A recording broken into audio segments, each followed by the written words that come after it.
तिखट खाणाऱ्यांसाठी खरडा म्हणजे अगदी आवडीचा पदार्थ। पाहता क्षणी तोंडाला पाणी आणि खाल्ल्यावर डोळ्यात पाणी येणारा झणझणीत खरडा आज बनवणार आहोत। ज्वारी बाजरीची भाकरी चपातीबरोबरही खरडा खूप छान लागतो। टिफिनमध्येही आपण नेऊ शकतो। तर खरडा बनवायला सुरुवात करूया। नवीन नवीन रेसिपी पाहण्यासाठी चॅनलला सबस्क्राइब करा आणि बेल आयकॉनला प्रेस करा।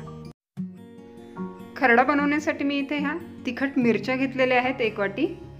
चमचा जाडं मीठ घेतलेलं आहे किंवा तुम्ही बारीक मिठाचा देखील इथे वापर करू शकता। 2 चमचे लसूण घेतलेला आहे। 1 चमचा शेंगदाणे घेतलेले आहेत किंवा तिळाचा वापर देखील तुम्ही इथे करू शकता आणि 1 चमचा तेल घेतलं आहे। आता सगळ्यात आधी काय करायचं आहे, मिरचीचे जे देठ आहे ते आपण काढून घेणार आहोत। काढल्याच्या नंतर मिरचीचे असे तुकडे करायचे आहेत किंवा तुकडे करण्यासाठी आपण सुरीचा वापर देखील करू शकतो। ठेचा करताना ज्यावेळी आपण मिरच्या गरम करतो अख्ख्या, तेव्हा ते तापून फुटतात आणि त्यातलं बी जे आहे ते अंगावर उडण्याची शक्यता असते, म्हणून आपण हे तोडून घेतले आहेत। मिरच्यांचे तुकडे करून झालेले आहे। तर एका साईडला मी इथे कढई गरम करून घेतलेली आहे। खरडा करण्यासाठी मी इथे ही लोखंडाची कढईचा वापर केलेला आहे किंवा दुसऱ्या कुठल्याही कढईचा वापर तुम्ही करू शकता। सगळ्यात आधी इथे ह्या तुकडे केलेल्या मिरच्या मी इथे टाकून घेत आहे। सुरुवातीला आपण तेल न टाकताच आपण ह्या गरम करून घेणार आहोत। गॅस आपल्याला इथे मंद आचेवर ठेवायचा आहे, त्यामुळे मिरच्या ज्या आहेत त्या आतून व्यवस्थित गरम होतात। 1 ते 1.5 मिनिटं ह्या अशा परतून घ्यायच्या आहेत। मिरच्यांचा हलकासा कलर चेंज झालेला आहे, तर आपण याच्यामध्ये लसूण ॲड करणार आहोत। लसूण टाकल्याच्या नंतर हे पुन्हा हलवत राहायचं आहे। मिरच्यांची साल जी आहे ती लसणापेक्षा जाड असते, म्हणून मिरच्या आपण आधी टाकल्या आणि नंतर लसूण टाकला।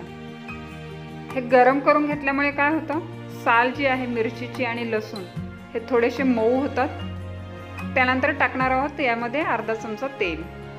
तेल टाकल्याच्या नंतर आपण हे परतून घेऊया। मिरच्यांचे आपण तुकडे करून घेतले होते, त्यामुळे इथे मिरच्यांचं बी वगैरे उडत नाहीये। तेल टाकल्याच्या नंतर लसूण आणि मिरच्यांचा कलर पूर्णपणे इथे चेंज झालेला बघू शकता। त्यानंतर आपण इथे टाकणार आहोत 1 चमचा जाडं मीठ किंवा बारीक मिठाचा देखील आपण वापर करू शकतो। मिक्स करून घेऊया हे एकदा। त्यानंतर आपल्याला खरडा हा घसरून घ्यायचा आहे, त्यासाठी मी इथे ग्लासाचा वापर करत आहे। याचा जे बेस आहे हा मोठा आहे, म्हणून ग्लास घेतलेला आहे किंवा तांब्याचा देखील तुम्ही वापर करू शकता आणि जर मातीचं गाडगं असेल तर त्याचा देखील वापर तुम्ही करू शकता। ग्लास घेतलेला आहे, तर वरून असं हे घसरून घ्यायचं आहे। ग्लासाच्या मदतीनेच आपण हा बारीक करून घेणार आहोत। जाड्या मिठाचा वापर केल्याचा फायदा हाच होतो की ह्या मिरच्या ज्या आहेत त्या घसरल्या जातात, पटकन बारीक होतात। खरड्याला वापरलेल्या मिरच्या तिखट असतात, तर या घसरत असताना त्याचा ठसका लागतो, तर थोडीशी काळजी घ्या। या पद्धतीने जर तुम्हाला जमत नसेल तर मिक्सरचा वापर करू शकता। मिक्सर जो आहे कंटिन्यू ऑन ठेवायचा नाही, थोडंसं ऑन ऑफ करून ह्या जाडसर बारीक करून घेतला तरी खरडा छान होतो। इथे पाहू शकता हा खरडा जो आहे तो बारीक झालेला आहे। सगळ्यात शेवटी हे भाजलेले शेंगदाणे मी इथे 1 चमचा टाकत आहे, ऑप्शनल आहे, त्याऐवजी तिळाचा वापरही तुम्ही करू शकता।